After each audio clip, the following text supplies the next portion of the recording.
السلام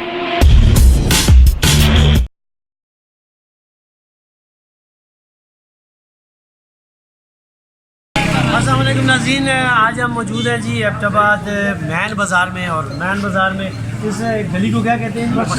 مسجد بازار میں موجود ہے. اور یہاں پہ یہ فش کی اور کباب کی یہ دکان ہے، اور یہ یہاں پہ بہت پرانی دکان ہے. میرے ساتھ یہ بھائی کھڑے ہیں. بھائی جان، یہ آپ نام کیا ہے آپ کا؟ ذیشان بھائی، یہ فش کا کام کب سے کر رہے ہیں جی؟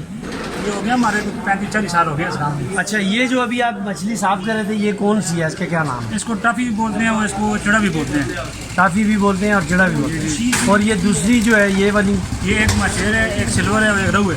سلور، رو اور ماشیر ہے، اور وہ ٹافی بھی ہے. اچھا، یہ بتائیے کہ یہ جو مچھلی ہے یہ مطلب کیسے بنائی جاتی ہے؟ اس کو اچھا بنانے کا طریقہ کیا ہے؟ اس کو سب سے پہلے آپ نے کیا ہے نا کہ اس کو صفائی کرنی ہے ٹھیک طرح. پھر اس کو انشاءاللہ نمک لگا کے رکھنا ہے آدھا گھنٹہ. اس کے بعد اس کو انشاءاللہ نمک کے ساتھ مسالے وغیرہ ڈال کے، پھر سرکہ ڈال کے، نمک حکومت وغیرہ ڈال کے اس کو انشاءاللہ فرائی مسالے کے یہ انشاءاللہ بہترین بنے گی.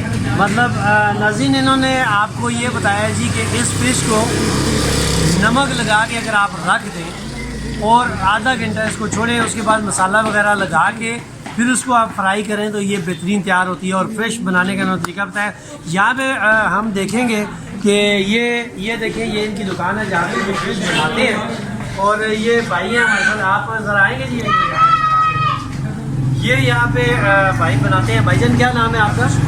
عبدالشکور صاحب. کتنا عرصہ ہو گیا یہاں پہ کام کرتے ہیں؟ 35-40 سال ہو گئے. 40 سال ہو گئے. یہ سب سے ہمارا پہلے خاندانی کام ہے بھائی. مطلب سب سے پہلے کس نے یہاں پہ شروع کیا؟ یہ میرے دادا بولے، دادا بولے، پھر آپ کے والد صاحب. میرے والد صاحب چاچو نے.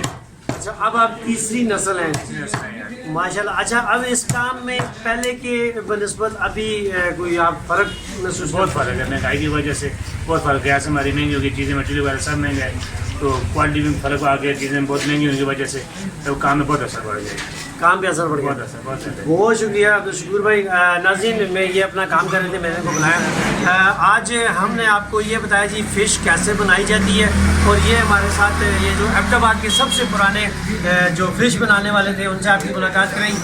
اگلے پروگرام میں انشاءاللہ تعالیٰ پھر ہماری ملاقات ہوگی جی. اگلے پروگرام تک کے لیے ناصر عباسی کو اجازت دیجیے. انشاءاللہ اگلے پروگرام میں پھر ملاقات ہوگی. اللہ حافظ.